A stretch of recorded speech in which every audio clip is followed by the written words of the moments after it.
Les amis, on va commencer. Je vous prie de saluer la présence de mon ami qui s'appelle Franck. Franck est un fan de Formule 1. Il est fan de Formule 1, mais il est en dépression. Dépression parce que Mercedes, cette année, n'arrive pas à ravir son cœur. Je vous prie d'accueillir notre invité, Franck. Franck, bonjour, comment vas-tu? Bonjour. Déjà, bonjour à tous, bonjour chat. Voilà, tu l'as très bien dit. C'est un peu la dépression en ce moment-ci. Mercedes ne va pas bien. Mais on est quand même là pour parler par la passion pour la Formule 1. Mais bon, si on les met dans dépression, ça veut dire que clairement, il y a des choses à changer. Mais bon, ce n'est pas encore le moment de parler de Mercedes. On va y venir. Pour le moment, je te laisse dérouler le programme.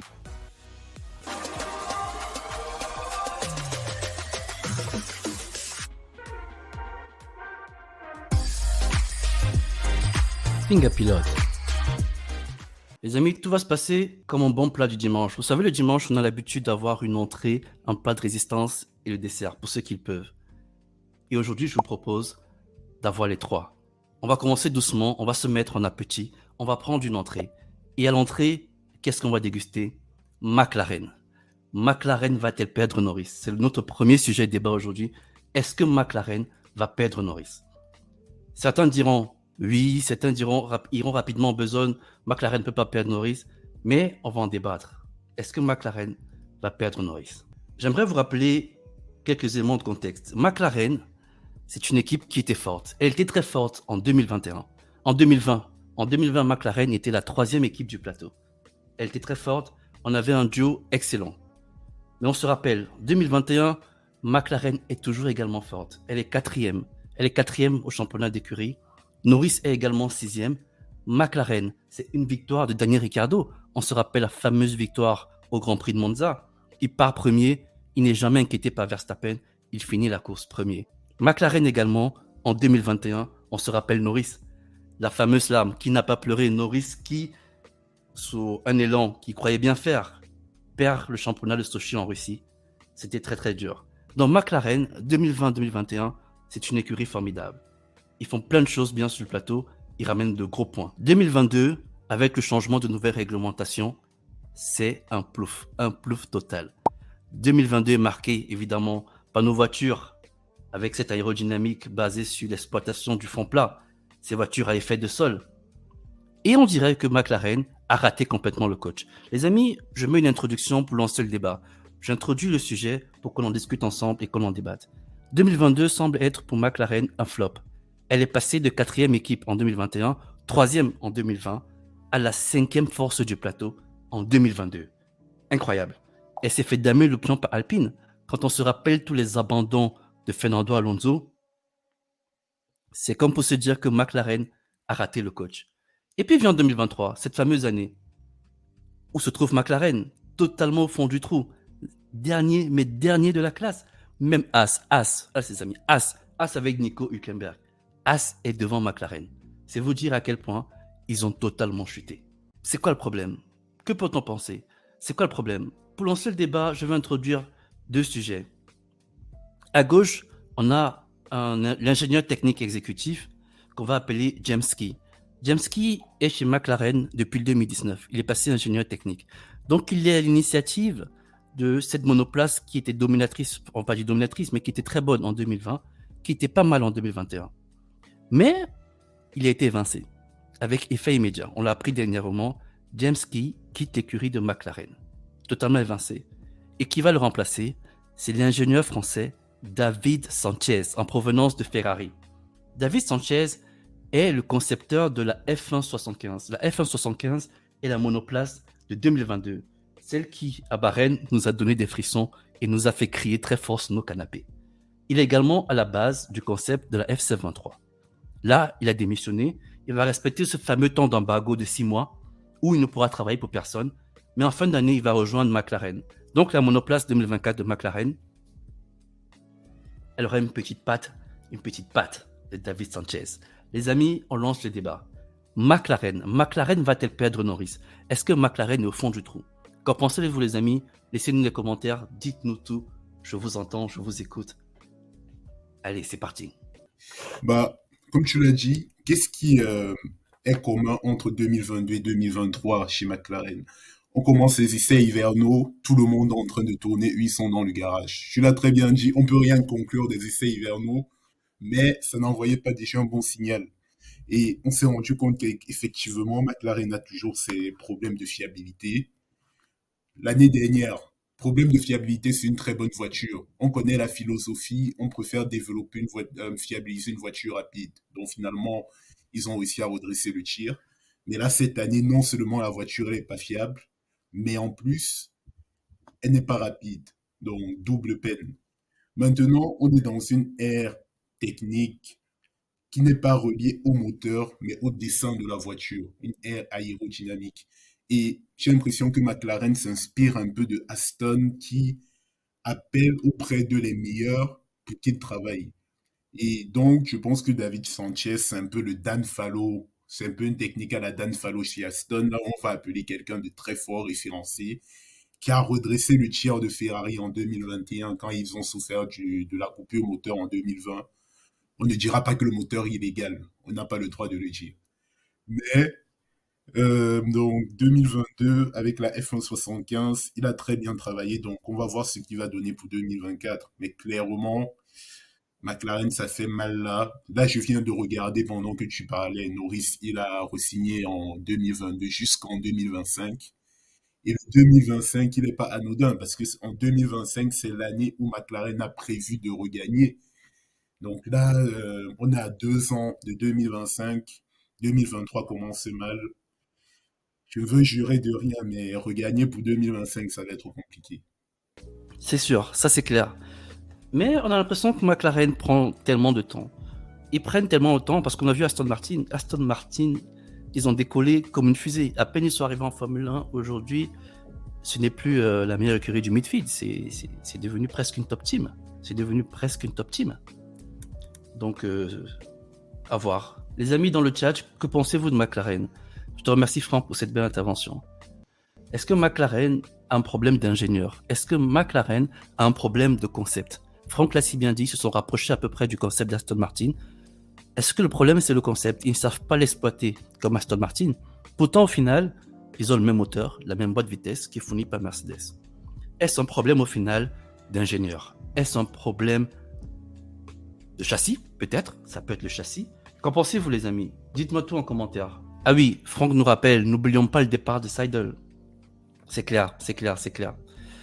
C'est un coup dur pour McLaren. Est-ce qu'ils vont remonter la pente? Tout à l'heure, Franck nous a indiqué que Norris a signé jusqu'en 2025, donc il sera là. McLaren aujourd'hui, après avoir commencé très en force en 2020, en 2021, depuis le changement, l'avènement de l'aérodynamique à effet de sol, ils sont dans le trou.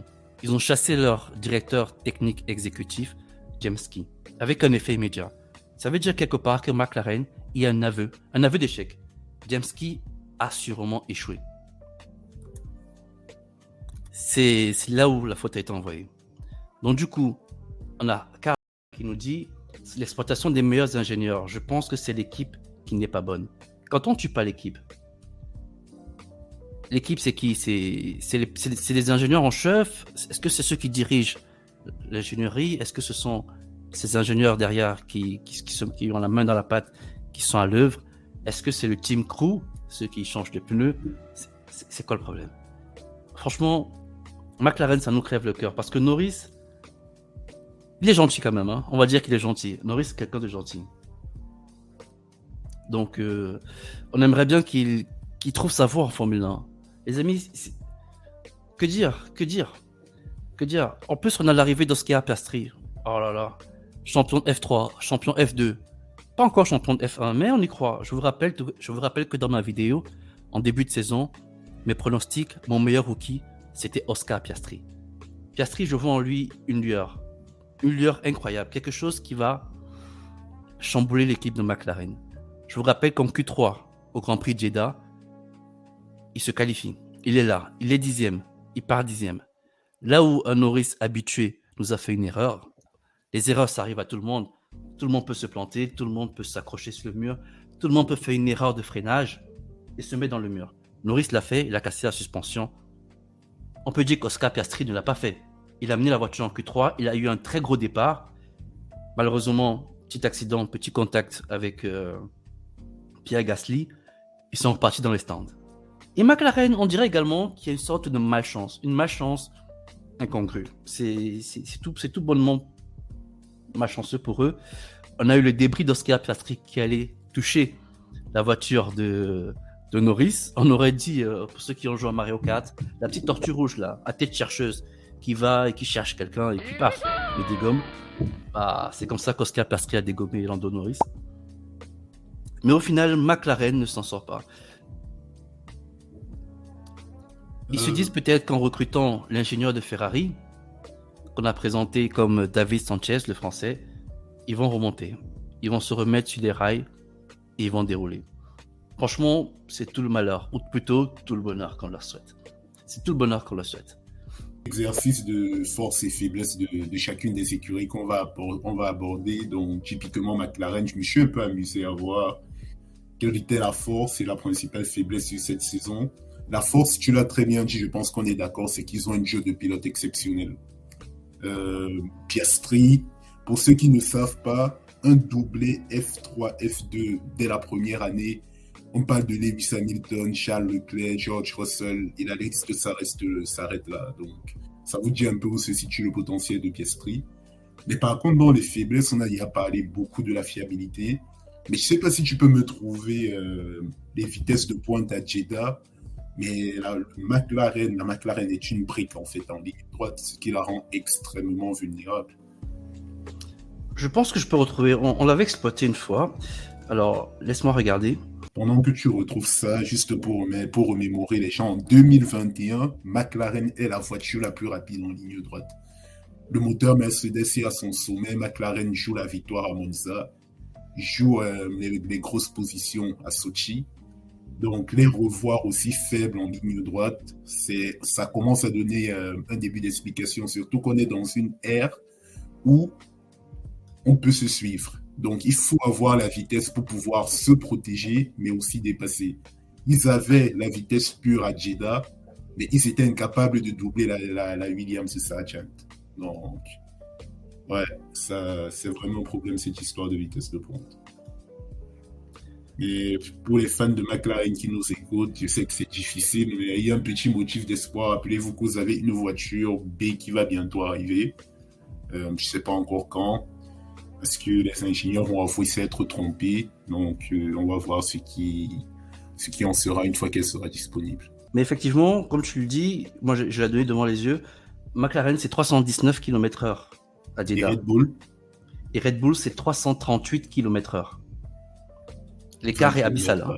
C'est abyssal. Je ne sais pas si les gens se rendent compte de ce que c'est que 20 km/h de différence de vitesse de pointe. C'est fou. C'est fou. Et justement, ce graphe permet de constater également qu'au final, McLaren a 319 km/h, la Mercedes elle a 329. On parle du même moteur. Aston Martin a 325 km/h. Donc, la McLaren, ils l'ont avoué, hein, lorsqu'ils ont présenté la voiture, la MCL60, qu'elle a un problème de traînée et qu'ils sont peut-être ratés. Il y a des choses à faire encore sur cette voiture. Parce qu'elle a quand même la dernière vitesse de pointe du plateau sur Jeddah. Un truc de malade. Mais la saison est longue. La saison débute. On est encore au tout début. Il y a du chemin à faire. Et je pense que McLaren va s'en sortir. McLaren va s'en sortir. Pourquoi ? Parce qu'il y a un Zak Brown. Un Zak Brown qui avait compris que lorsqu'on est en difficulté d'argent, on ne peut pas se complaire à avoir des grands bureaux et qu'il faut les vendre et ensuite les relouer pour gagner un peu d'argent. C'est un businessman, Zak Brown. Et je crois en lui. Je crois en lui pour remettre McLaren sur les rails. Je ne sais pas ce que tu en penses, Franck. Bah, moi, j'y crois énormément, mais maintenant, je vois toujours de la régression parce que même s'ils se remettent en route, allez, faisons un petit jeu. Est-ce que tu les vois chercher Red Bull ? N'abusons pas. Même Mercedes, je ne les vois pas chercher. Voilà, on est d'accord déjà, les 4 top teams, parce qu'Aston désormais est une top team, les 4 top teams, on ne les touche pas. Oui. Est-ce que tu les vois aller chercher Alpine ? Alors, Alpine. J'ai envie de dire que ça va être compliqué. C'est compliqué. Non, même pas. Donc, au mieux, McLaren finirait 6e constructeurs. Donc, ça fait 3 en 2020, 4 en 2021, 5 en 2022, 2023, 6. Donc, si on est bon en calcul, 2027, 2027, ça fait 10. Non, mais Mais c'est tout taquiné, mais voilà quoi, c'est pas la bonne pente si tu veux garder Norris. c'est clair. C'est clair. C'est clair. En tout cas, on va pas s'étendre très longtemps sur l'entrée. Comme on l'a si bien dit, on se met un appétit pour manger des plus gros poissons. Parce que les poissons, ils sont costauds. Les poissons, ils sont derrière. Il y a Ferrari, l'institution Ferrari. Il y a également Mercedes. On va parler de les amis. Et donc, on va changer un peu d'ambiance parce que on va commencer à se prendre notre plat de résistance. On va consommer un plat un peu plus croustillant.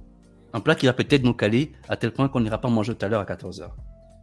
On va changer un peu le décor. On va se remettre dans une ambiance un peu rouge pour parler de Ferrari.